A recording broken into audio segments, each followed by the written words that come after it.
All right, let's play detective today. We're diving deep into a diagnostic mystery that pops up under the hood of a Subaru. It all starts with one single cryptic clue that can leave even seasoned drivers scratching their heads. So, let's get right into it. You know that feeling, right? You're just cruising along, everything seems perfectly fine, and then, bam, there it is. That little orange engine symbol just glowing on your dashboard, turning a totally good day into a puzzle you never asked to solve. But here's the thing, that light isn't just there to annoy you, it's actually a message. It's your car trying to tell you that something specific is up. And when you plug in a code reader, you get your very first piece of evidence in this whole investigation, code P1132.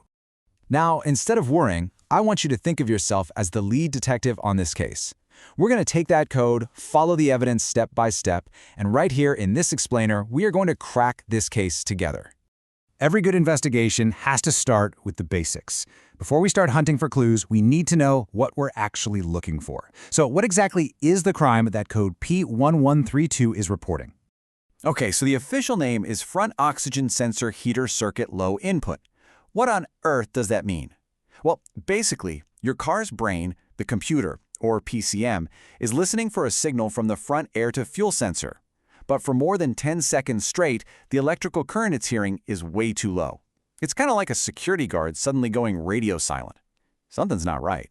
So, the alarm has been raised. The computer has flagged a problem. Now our real investigation can begin. And the very first thing any good detective does is survey the entire scene for other clues. This is an absolutely crucial first step. Don't get tunnel vision on just P1132 yet. We need to see if it showed up to the party alone or if it brought some friends. Checking for other codes, or DTCs, gives us context, and that context could change this whole investigation. Now pay attention, because this right here is a golden clue. If you see code P0141 chilling there right next to our main suspect, P1132, that's a huge hint.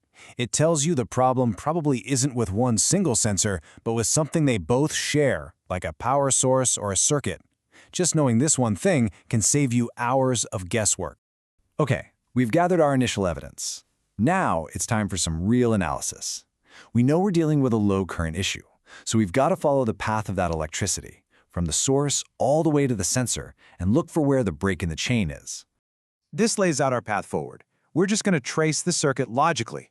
First, is the car's computer, the ECM, even getting the power it needs?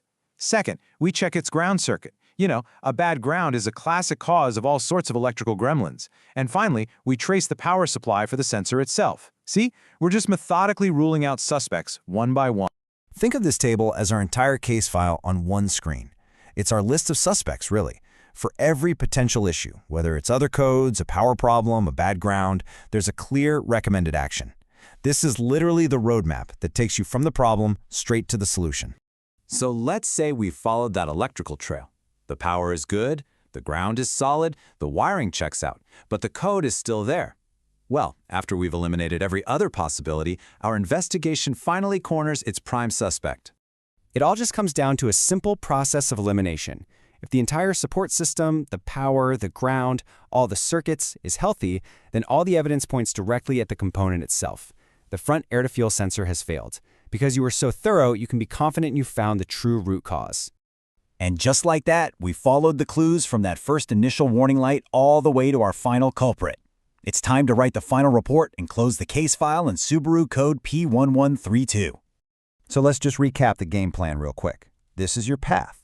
Number 1, always look for accomplice codes first. Number 2, follow that electrical trail from the computer's power and ground all the way to the sensor. And number 3, if that trail goes cold, the sensor itself is your target.